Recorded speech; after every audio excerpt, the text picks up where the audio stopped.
ஆறாம் நிலை. வெரோனிகா இயேசுவின் திருமுகத்தை துடைக்கிறார்.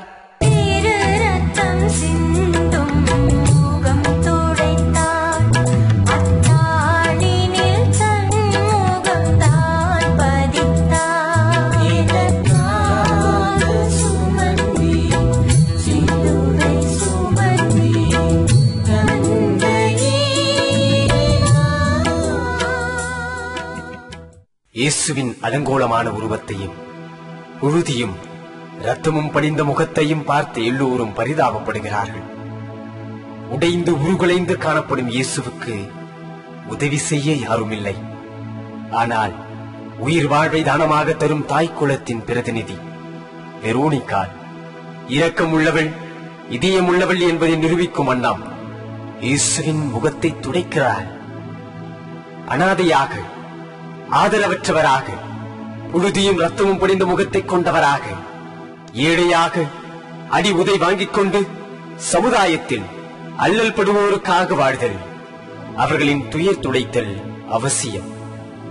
நான் ஒரு மனிதன், மனிதனோடு தொடர்புடைய எந்த விஷயத்திலும் நான் அக்கறையின்றி இருந்ததில்லை என்று ரோமானிய கவிஞர் ஒன்று சொல்ல முன்வருவோமா? அன்பான இயேசுவே, பிறருக்கு உதவும் துணிச்சலை எங்களுக்கு தந்தருளும்.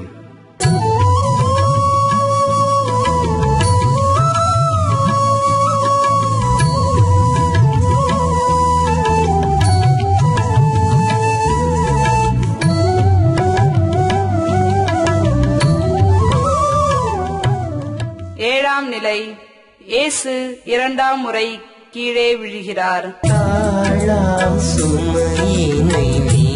சுமந்தி மீண்டும் நடை தளர்ந்தே நீர் நீலை கவிழ்ந்தே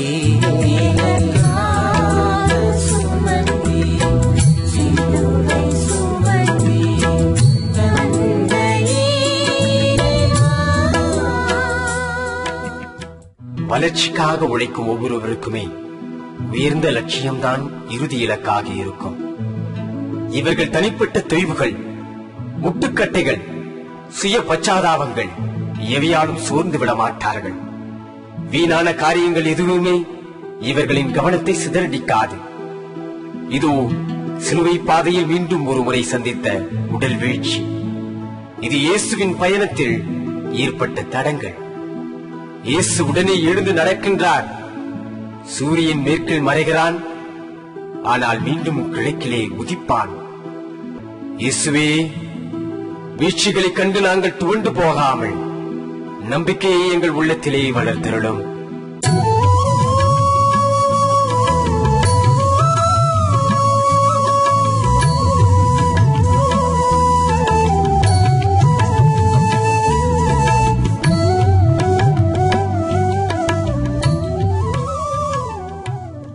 எட்டாம் நிலை. எருசலேம் நகரத்து பெண்களுக்கு ஆறுதல் தருகிறார்.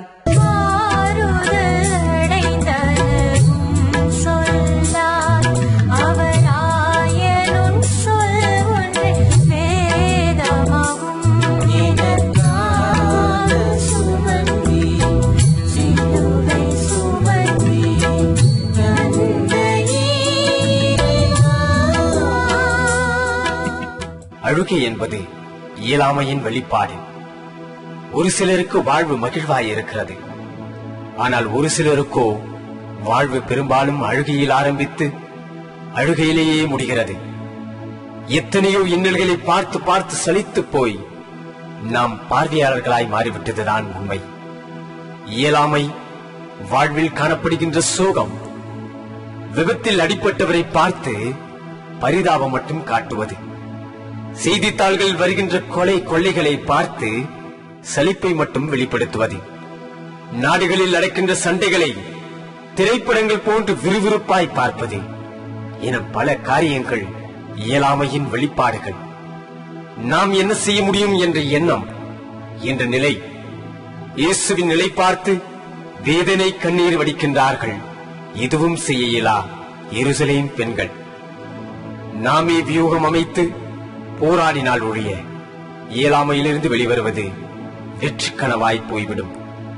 இயேசுவே, இயேசுவே, இயலாமையால் வரும் இன்னல்களை நீக்கி போராடும் மனதை எங்களுக்கு தந்தருளும்.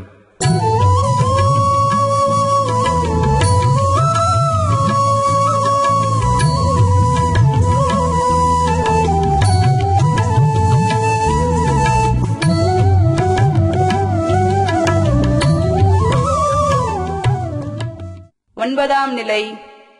இயேசு மூன்றாம் முறையாக கீழே விழுகிறார். தாங்கிய பூமியின் தேகத்தையே நீர் மூன்றாம் முறையாய் முத்தம் செய்தீரோ.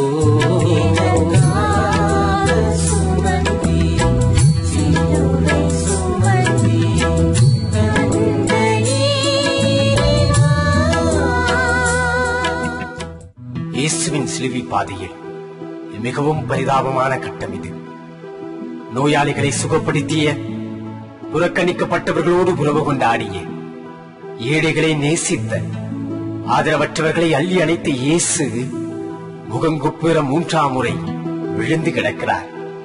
நல்லது செய்வோருக்கு இடையூறு என்பது இருந்து கொண்டுதான் இருக்கும் போல் இருக்கிறது. 3 முறை இயேசு கீழே விழுந்தார். நாமும் 3 முறை அல்ல, 30 முறை அல்ல, 300 முறை அல்ல, 3000 முறை என்று விழுந்து கொண்டே இருக்கிறோம். கணக்கற்ற தோல்விகள், ஏமாற்றங்கள், தடங்கல்கள் வாழ்வில் நம்மையும் தாக்கிக் கொண்டுதான் இருக்கின்றன. வாங்கிய கடனை அடைக்க முடியாமல் வட்டிக்கு மேல் வட்டி, வாழ்வில் ஏமாற்றம், மூட பழக்க வழக்கங்கள், சூதாட்டம், போதைப் பொருட்கள், வீண் சடங்குகள், வெற்று ஆரவாரங்கள், ஆடம்பரங்கள் என்று பல காரணிகள் நம்மை கீழே பிடித்துக் கொண்டுதான் இருக்கின்றன. எழச் சொல்லுகிறார் இயேசு. எழ மறுப்பவன் கிறிஸ்தவனே அல்ல, மனிதனே அல்ல. இயேசுவே, நாங்கள் தடுமாறும் வேளையில் நீரே எம் பலமாக துணையாக இருந்தருளும்.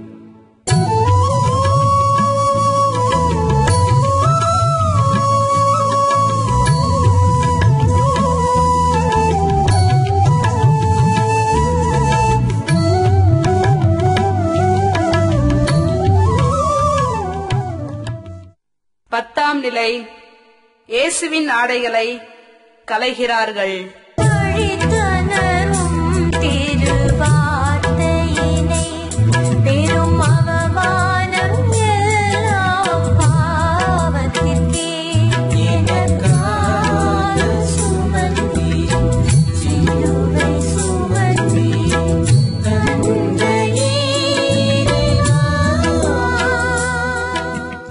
அவமானம் என்பது யாராலும் ஏற்றுக்கொள்ள இயலாது.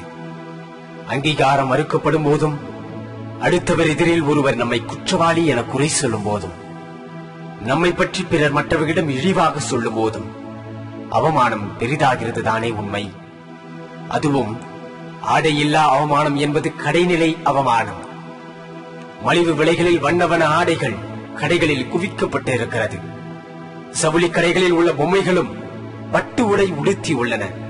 ஆனால் இன்னும் ஆடை இல்லாமல் அரை மனிதர்களாய் பலர் வாழ்ந்து கொண்டுதான் இருக்கின்றார்கள். உடைகளை சிறிதாக்கி இது அவமானம் அல்ல, அழகு என்று சொல்லி வாழ்பவர்களும் உண்டு. நாம் மனிதரை மனிதராய் மதிக்காத சூழலில், அநீதியான முறையில், தவறாக முத்திரை குத்தும் வேளையில், உடன் வாழ்பவர்களை சந்தேக கண்ணோடு பார்க்கும் தருணத்தில், மற்றவர்களின் வளர்ச்சியை தடை செய்கின்ற நேரத்தில், ஆடை களைந்து மட்டுமல்ல, மனிதரின் தோலுரித்தே அவமானப்படுத்துகிறோம். இயேசுவே, நல்ல பண்பை நாங்கள் வளர்த்துக் கொள்ள உதவியருளும்.